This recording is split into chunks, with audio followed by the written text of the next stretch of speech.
porque eu reclamei no almoço, que ele só falou mal de mim a manhã inteira, que eu quebro o copo, que eu sou mesmo, nasci errado, né? Lá a gente troca os papéis, ele faz o serviço doméstico e eu faço o supermercado, fica mais fácil. Vou falar um pouquinho como que isso começou. Eu fui professora do AE durante 2 anos, fui diretora de escola, fui secretária de educação e esse ano, por opção, eu voltei para a escola até para concluir esse trabalho todo.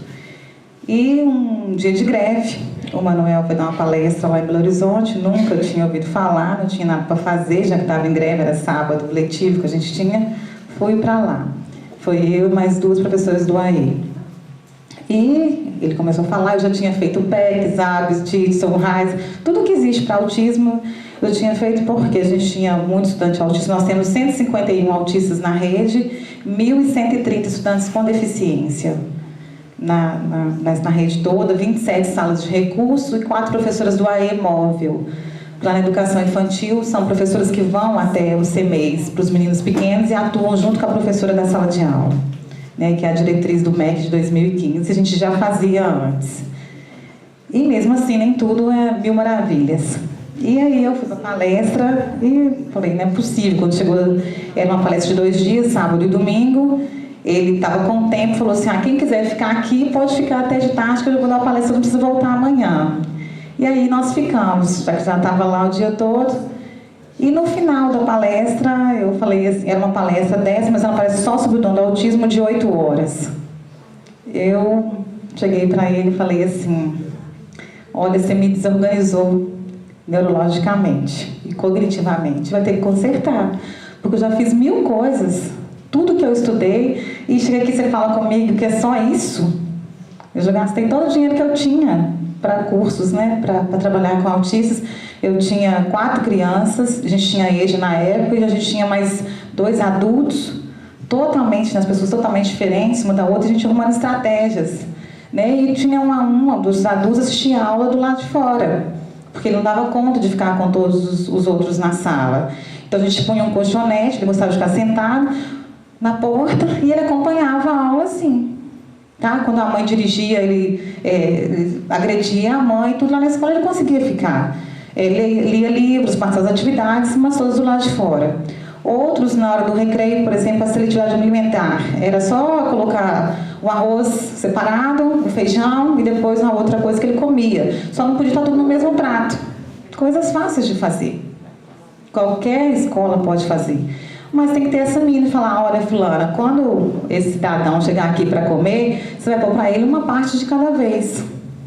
Tem gente que não tem, acha difícil fazer isso. Então são coisas simples. E aí eu cheguei lá, falei com ele isso no final, aí tive a ousadia, né, não podia perder o homem porque estava indo embora.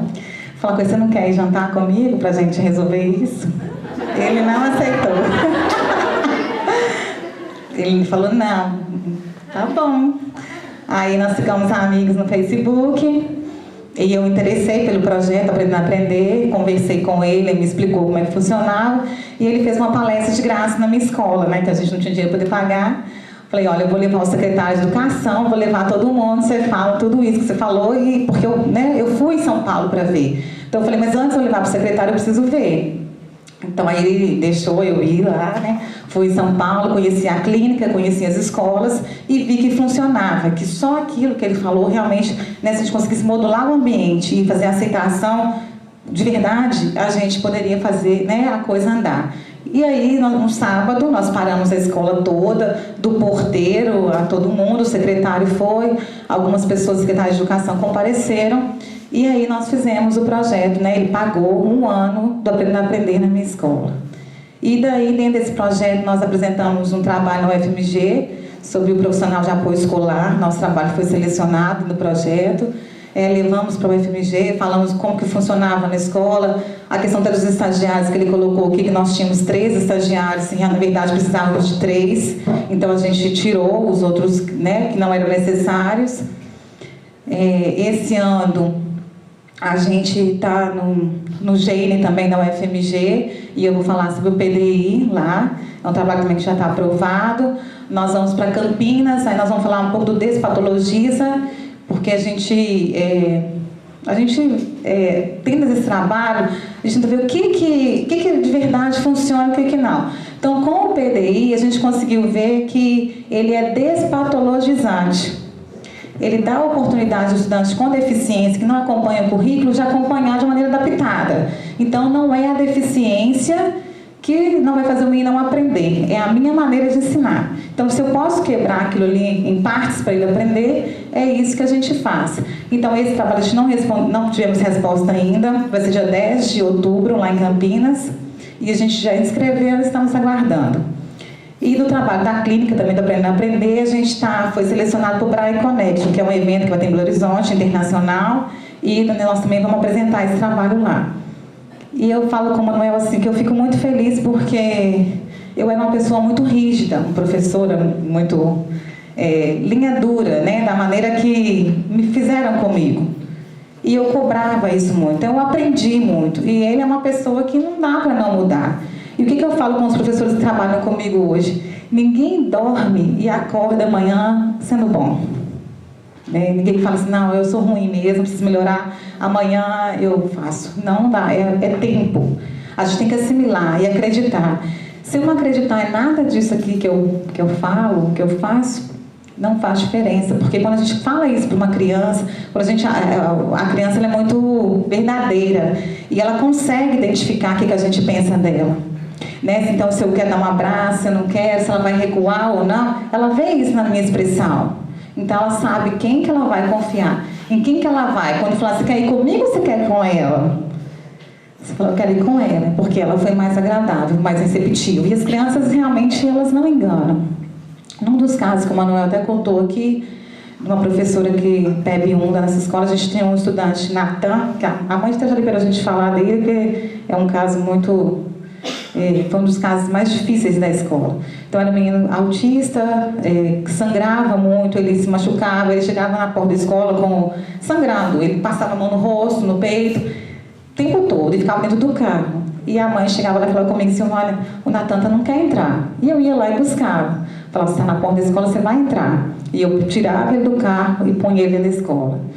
E demorava um tempo para se regular, porque ele batia em todo mundo, socava, e aí, como a gente foi modulando esse ambiente, ele foi ficando tranquilo.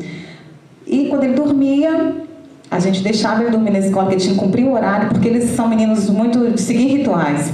Então, se eu deixasse ele embora às 3h30, no outro dia também ele queria 3h30, 3h30. Então, ele ia embora tudo todo mundo. Eu quero dormir, a gente põe um colchão, ele dormia, quando ele acordava, ele continuava na escola.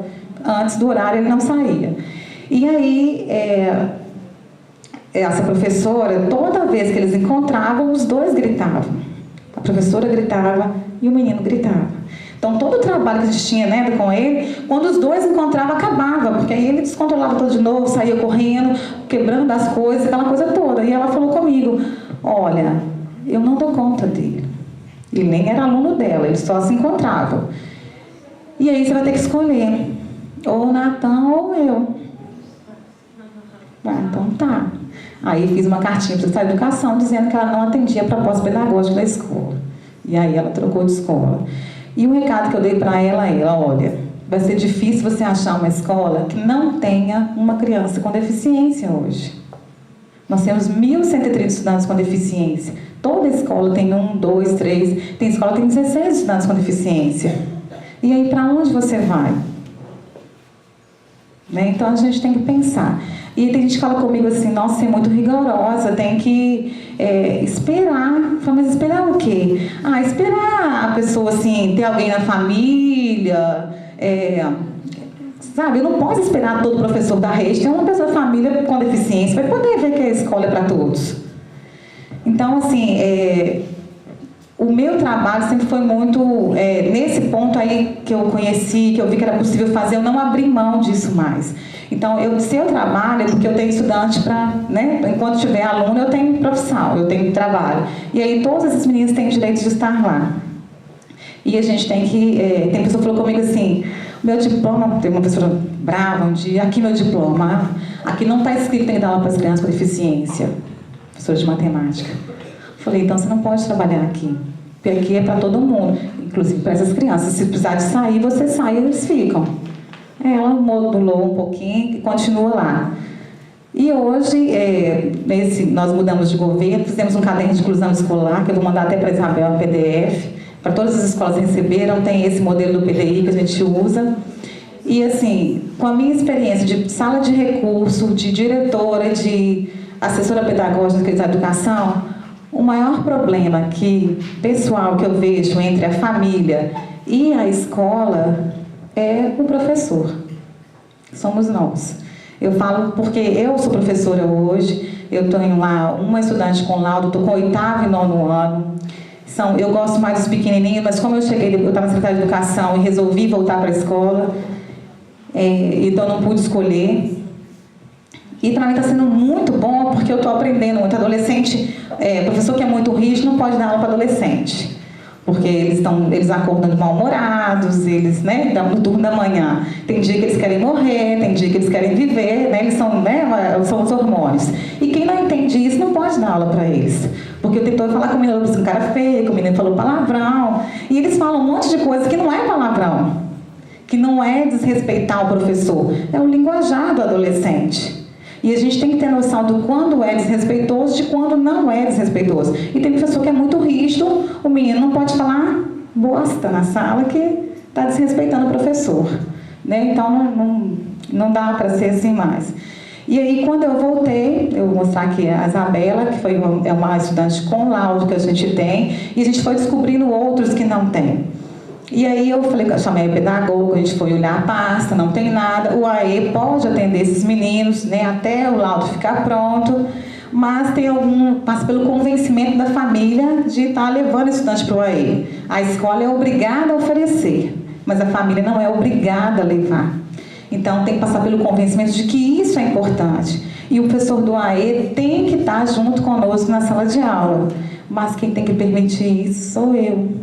O professor do AE está lá, ele está à disposição, ele tem o material, ele quer ajudar, ele fica comigo um tempo sozinho, ele tem as dicas de como fazer, mas eu, professor, tenho que permitir. Eu não posso deixar o professor do AE ser invisível na minha escola. Ele tem que estar junto comigo, até facilitar o trabalho.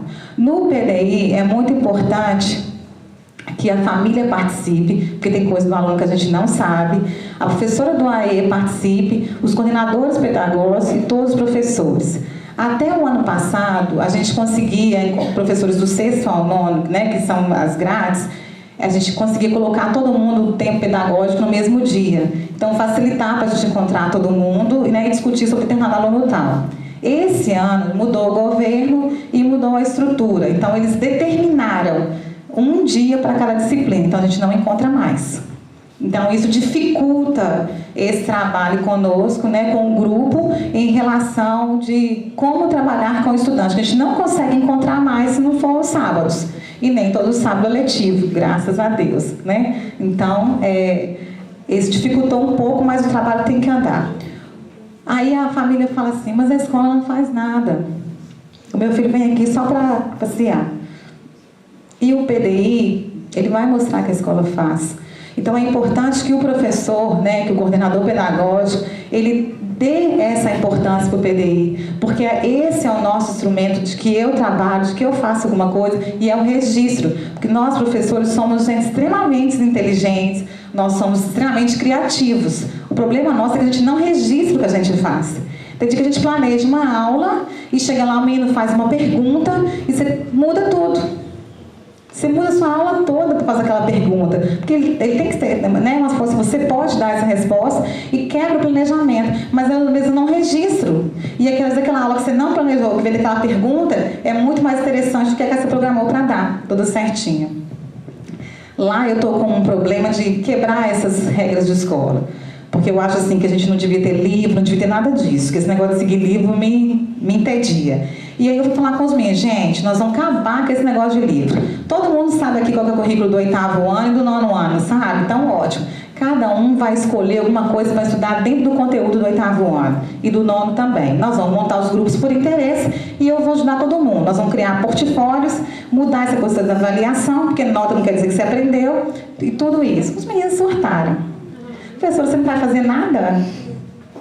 Eu ia trabalhar igual uma louca, né? Porque cada um ia estar com um assunto diferente. E, né, e criando metodologia diferente, avaliação diferente, eles não aceitaram. Foi qual que é a aula que vocês querem então? A gente quer ler o livro, você explica, a gente responde as perguntas. Olha que coisa horrível.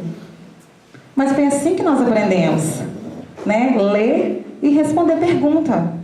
Eles brigam para ler, estapeiam uns aos outros. Todo mundo quer ler, pelo menos isso. Mas isso não dá para ser mais. Eu não quero dar essa aula mais de ler e responder pergunta. Então, eu sempre levo, como é geografia, o 8º e 9º ano. O 9º ano vai para fazer provas, né, para Cefet, Coltec, FUMEC, eu sempre levo atualidades. Então, aí eu tiro o livro e eu levo um texto diferente, onde eu vou mostrar as adaptações que eu fiz, e para o 8º e 9º, porque eu falei coisas do mundo, todo mundo tem que saber o tempo todo. E isso, com certeza, vai cair na prova de vocês, a seleção. Então, todo o conteúdo é o mesmo para estudantes com deficiência, só o modo de avaliar é que é diferente, tá? Então, vamos. Tá vendo como é que a gente é diferente? Ele consegue falar, passar e tudo. Eu não. Tem que ter alguém para me ajudar. Então, essa é uma frase da Alicia Fernanda que eu gosto muito. Ela fala: ao se rotular, faz-se calar toda possibilidade. Os rótulos funcionam como sofisticados métodos de controle. E aí, é aquela coisa assim, gente, nós temos, lá em Contagem, a gente tem 30 alunos em cada sala, e às vezes menos, nunca mais de 30, porque também não cabe. E aí, vai entrar um aluno novato. Aí, fala assim, aí alguém todo mundo já olha, né? É autista? Tem deficiência? Não sei mais o quê. Então, aquelas perguntas. Então, não é matricular o autista, não é matricular o PC, não é matricular o deficiente visual. Nós vamos matricular o Marcos, a Soraya, a Ana. Então, não rotular as crianças. É TDAH. Aquele menino não faz nada porque é TDAH. Então, a gente tem trabalhado para matricular a pessoa, não matricular o laudo. Tá? Então, a gente tem feito esse trabalho. É difícil? Tá? Então, quando a gente está na direção de escola, isso é mais complicado, porque é mais fácil, né? Que a gente já fala, não, vai ficar nessa sala e pronto. Né? E o professor não tem que questionar, porque se deixar, não entra ninguém. Fizemos uma experiência lá, o Manuel até acompanhou, uma professora falou assim: eu quero só 18 alunos na minha sala, porque aí eu vou poder ensinar. Tá bom. Nós temos 18 alunos para ela e um estudante com deficiência no total. Então, era 17 e mais um. E terminou o ano, como que foi? O caos. Ela não conseguiu ensinar para os 18. Então, o problema não é o número de alunos na sala de aula. Tá? Então, a gente fez... Porque se ela me provasse que com 18 todo mundo ia sair beleza, eu ia manter, eu provava para a educação. Eu tenho dados, a gente quer só 18 aqui no Belém, agora eu quero só 18 alunos, todas as turmas, todo mundo vai ser 10. Só que não é assim, porque as pessoas são diferentes. E ela não conseguiu provar isso. Então, as turmas com 25, né, do Fundamental 1, os meninos avançaram muito mais do que na turma de 18. Porque eu acho assim, o professor faz uma proposta, você tem que aceitar. E aí ele vai te provar que ele dá conta ou não. Olha, eu quero fazer isso dá certo. Então, eu deixava as pessoas fazerem isso também, desde que não tivesse restrição nenhuma. Aqui todo mundo vai ficar aqui no Belém. Todo mundo vai entrar, vou continuar buscando o Natan, ele vai ficar até o horário terminar e pronto, tá? Então, mas é difícil. Então, elas não conseguiram, a gente manteve e voltou para o outro ano, para os 25 estudantes. A nota técnica 19 de 2010, ela fala que todo o apoio, né, os apoios das especialidades pelo estudante ocorrem em relação à funcionalidade e não à deficiência. Porque tem estudante que tem deficiência e que não precisa de nenhuma adaptação, que ele é funcional, ele faz tudo. Né? Então, aqui, qualquer estudante que usa cadeira de rodas sobe aqui e tem que fazer normalmente, porque aqui não tem nada que impede esse translado dele para lá e para cá, ele pode fazer o trabalho dele. Então, todo estudante, né, a gente avalia pela funcionalidade e não pela deficiência. E é isso aí até despatologizante, que a deficiência patologiza. E aí a gente vai olhar o que ele é capaz de fazer. Aí a gente usa muito a CIF, Classificação Internacional da Funcionalidade, da Organização Mundial de Saúde. Então, aqui tem um programa pedagógico aqui, tudo que a gente pode avaliar o menino. Então, tudo o que ele faz tudo que ele é capaz de fazer. Então, não avalie fulano, ele não faz isso, não faz isso, não faz isso, nem aquilo. Não, ele faz isso, isso e isso. Nós vamos avaliar pelo que ele dá conta de fazer, tá? Então, quem quiser ler, são 238 páginas, é bacana, já vem as planilhas tudo prontas, o que você pode avaliar, tudo perfeito. Qualquer plano municipal, estadual, PDI, você usa a CIF, que é muito tranquilo. Então, olha lá, o indivíduo é descrito não só relativamente ao que faz, mas ao que ele pode ou é capaz de fazer. Conselho de classe. Conselho de classe é uma treva, né, gente? O professor sai chateado, fica com outro, com uns 2 dias sem conversar, por causa de avaliação de estudante. Porque cada um vê a pessoa de um jeito. E eu falo assim que hoje eu sou o ET da escola, porque eu não posso ser mais aquela professora de antigamente. Que é todo mundo na linha, minha sala é uma bagunça. Os meninos podem andar, podem conversar, podem discutir, podem sentar junto. Isso não vai deixar ele fazer com que ele não aprenda. Vai fazer que ele aprenda mais. Então, todo mundo que está na minha sala vê alguém andando. Tá? O menino conta caso, aconteceu isso. Então, eu deixo sempre uns minutinhos para eles contarem tudo que querem falar. Todo mundo já falou? Pronto, agora nós vamos para a aula. Celular, o problema do adolescente. Todo mundo quer usar o celular na sala. Falei, pode usar desde que depois mostre a atividade. Nós vamos fazer a explicação, tudo tem que fazer. Sobrou 5 minutos pode usar o celular. Todo mundo faz, tá? Porque são acordos, são combinados. Então, todo mundo cumpre. Existe a lei que proíbe o celular na sala de aula, mas eles vão usar escondido. Então, é preferível a gente fazer os acordos e eles usarem dessa forma que não atrapalhe a aula. O plano de desenvolvimento individual, ele é um instrumento pedagógico, vai usado no âmbito da escola. Ele vai nortear qual que vai ser o nosso conteúdo, se é o mesmo, se eu preciso retirar alguma coisa desse conteúdo ou não, A metodologia, como que eu vou aplicar esse conteúdo, como que eu vou desenvolver e como que eu vou avaliar esse estudante que não acompanha o currículo. Então o PDI é para todo mundo que não tem, que tem deficiência? Não, só para aquele que não acompanha o currículo. E nós vamos além. Na minha sala, eu tenho 5 turmas, e na clínica a gente usa o PDI para qualquer estudante que não consegue acompanhar o currículo. Talvez por um problema, uma dificuldade de aprendizagem, que é do ambiente, alguma coisa assim, e a escola permite que a gente vai até a escola, a gente usa o PDI. Fica mais fácil para o professor avaliar, tá? E fica mais fácil ele saber aonde ele precisa acompanhar ou não aquele estudante. Então, a gente usa o PDI para qualquer estudante que não acompanhe o currículo. Eu vou mostrar 2 atividades, estudantes que não têm laudo de como que eles escreveram e que eu, como professora, não poderia deixar passar. Tá? Então, eu vou deixar ele assim e vou reprovar no final do ano. Eu não trabalho para reprovar aluno, eu trabalho para passar aluno. Então, se eu já falar assim, olha, fulano, você já está reprovado? Por que eu vou falar isso para o menino? Eu fosse, eu não ia mais à escola. Então, a minha função é trabalhar para ele passar, para ele aprender, tá? E uma coisa que eu brigo muito lá, nota não quer dizer que você aprendeu. Até o ano passado nós trabalhávamos com conceito, que era de A até D. Esse ano passou para nota, nós temos 4 bimestres, eu lembro, 25 pontos. E aí uma das dúvidas que, na hora do conceito, daquela confusão, fala assim, e a Joana? A Joana tem TI, deficiência intelectual. Tá, é para dar 15 para ela? Essa é a média. Todo mundo fica calado, esperando a pedagoga responder, que é a pergunta para ela. Ela tem laudo, É para dar 15 para ela? Ninguém responde. Não é para dar 15 para ela. É para você mostrar qual foi o trabalho que você fez com ela. O trabalho que você fez com ela, que ela respondeu, dá 15? Dá 20? Dá 25? Dá 5?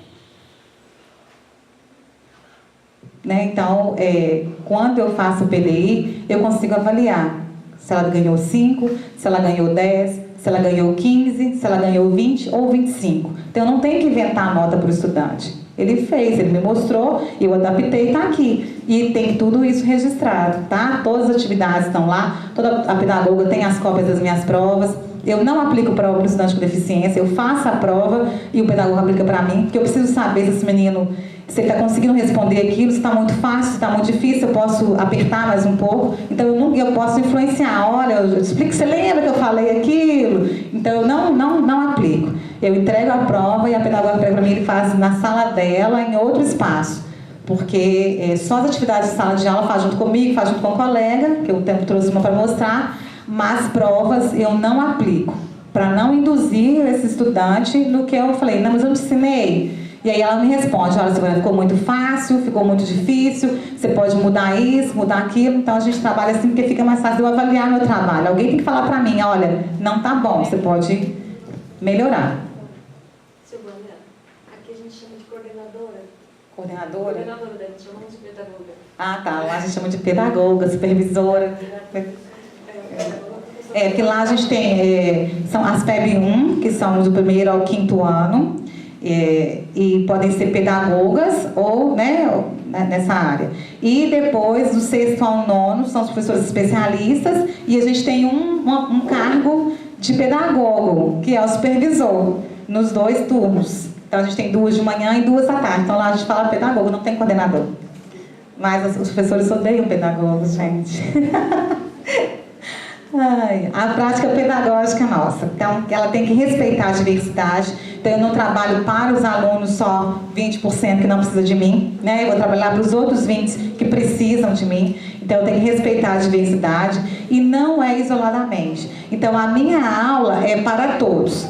Então, a Isabela, que é o PDI que eu vou mostrar, ela assiste a minha aula, a mesma aula, tá? Então, ela tem o mesmo livro. Quando eu cheguei lá, ela não assistia a aula, ela só da biblioteca e não tinha material. E aí, onde eu fazia chamada, que a chamada lá na escola é feita no 3º horário, porque os meninos estudam de manhã, às vezes chega atrasado, se é o 1º horário, muito menino perde a frequência. Então, a gente faz depois do recreio. Todo dia, era meu horário, eu falei, Isabela, as meninas, professora, fica na biblioteca. Ah, por que ela fica na biblioteca? Ah, ela não fica na sala, não. Por que ela não fica na sala? Ah, porque ela tem deficiência, tem problema. Tem? Tá. Fui lá, falei, eu coloco a pedagoga, né, pela coordenadora. Falei, olha, eu quero a Isabela nas minhas aulas. Ah, não. Falei, não, eu quero nas minhas aulas. E aí, ela falou com ela, ó, a partir de amanhã você vai assistir aula de geografia. Os outros professores nem ligam.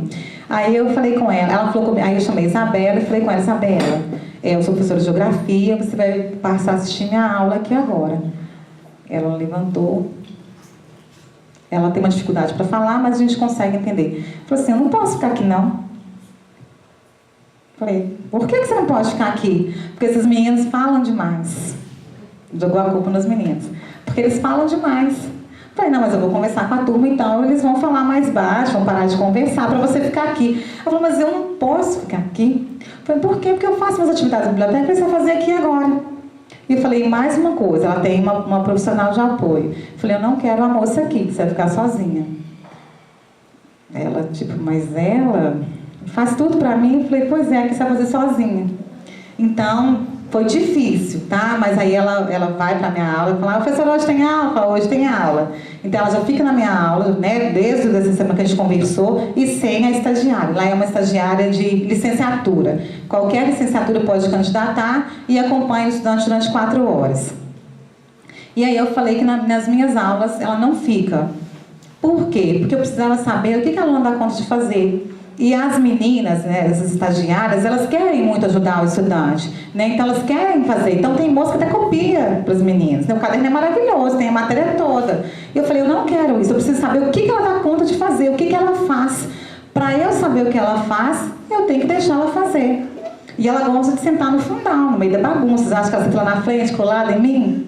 Não pode nenhuma, né? Então ela foi pro fundo e já enturmou. Então aí as meninas ensinaram para ela como que tira a blusa de frio, né? Tem que segurar a camisa da escola para puxar a blusa, como que amarra na cintura. E aí os meninos falam assim, deixa eu te ensinar, Isabela. Não, eles deixam ela fazer. Então ela tirou a blusa, mas não conseguia amarrar. Aí as meninas levantaram e falaram, nós vamos te ensinar. Aí as meninas abriram a blusa e amarrou na cintura dela. Então ela aprendeu a amarrar. Aí outra coisa, ela não lê nem escreve, né, palavras complexas, só sílabas simples. E aí, mas ela conseguia identificar o nome dela na chamada. Falei, Isabela, olha aqui a lista de chamada. Você sabe encontrar seu nome? Ah, sei. Aí ela foi lá, achou o nome dela. E aí ela começou a interessar pelos nomes dos meninos. Então, nesses 5 minutinhos que ficam no final da minha aula, que é a hora da bagunça, ela vai para o quadro. Ela vai para o quadro e começa a escrever o nome dos meninos. Os meninos ditam para ela as letras e ela coloca lá todos os nomes, tá? É uma menina que consegue interagir. Nós fizemos tinha uma manhã que o Manuel estava à toa, e aí eu levei para a escola, nós fizemos uma roda de conversa com todos os meninos. E aí, falando cada um, né, foi falando da vida, dessa coisa que eles sofrem demais. Menino de 8º, não 12, 13, 15 eles sofrem horrores. E aí elas foram falar de sofrimento, aquela coisa da vida ruim. Que não... E aí a Isabela levantou a mão e fez uma intervenção fantástica. Dentro do que a gente estava falando, né? E você, quer dizer, ela está contextualizada, é só deixar, tá? Ela transmite recados, tem uma outra coisa do PDI que fala. Então eu fui testar. Tinha nas provas, veio prova sem nome, né? Sempre tem aquele que não põe o nome. Falei, Isabela, você vai lá no 8º A, vai levar essa prova, bater na porta, falei, tudo que ela tinha que fazer, bater na porta, pedir licença e vai perguntar à professora se você pode perguntar de quem é essa prova. E ela foi e voltou com o nome do menino, né? Falando de quem que era. Então a gente vai testando o estudante. Se essa moça estivesse lá, eu não conseguiria saber todas essas coisas dela, tá? Até para ser avaliada e para dar nota. Eu preciso justificar a nota dela. Eu não vou dar uma nota para ela porque ela é deficiente intelectual. Eu avaliei, eu fiz um trabalho com ela e eu tenho registro disso. Então, a atividade não é isolada, é com todo mundo da sala, tá? Ela participa com todo mundo. Quando ela não vai, a gente faz essa conversa com os meninos. Gente, vocês viram como que a Isabela melhorou? E isso e aquilo, os meninos vão contando outras coisas. Olha, professora, ano passado aconteceu isso e isso com ela, esse ano não aconteceu mais. Então, é esse trabalho que a gente faz e a turma toda participa. Então, ela considera as capacidades intelectuais, interesses e motivações e as perspectivas de desenvolvimento e socialização. O que eu espero desse estudante? Até onde ela pode, né, aprender? O que ela pode me demonstrar? Então, respeita as diferenças como fatores de enriquecimento. Toda a turma ganha, tá? Então, a turma da Isabela hoje é uma turma muito mais solidária, é uma turma que, se eu não estiver lá, eles já conseguem, olha, vamos fazer trabalho em grupo, vamos fazer todo mundo aqui em dupla, já põe a Isabela num grupo, já mostra o que ela pode fazer. Teve um dia que os meninos quiseram fazer, a gente quer fazer um resumo sobre o vídeo que a gente viu. E aí ela assistiu o vídeo também. Então elas sentaram em grupo, o que ela fez? Ela não escreve. Ela pegou o caderno e escreveu isso aqui, ondinhas. Tudo. A página inteira. Falou, tá aqui meu trabalho. E eu aceitei. É isso. É o que ela dá conta de fazer.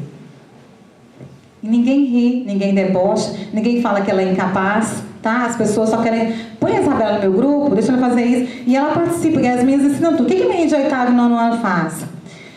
Quando a gente deixa os minutinhos, né? O menino, todo mundo que tem filho aqui, adolescente, sabe, né? Tira foto com a língua pra fora. Normal, todos eles fazem. E as meninas de biquinho, né? Então eles ensinam para a Isabela, vamos fazer aqui uma foto? Então menina tira foto assim, e menino assim.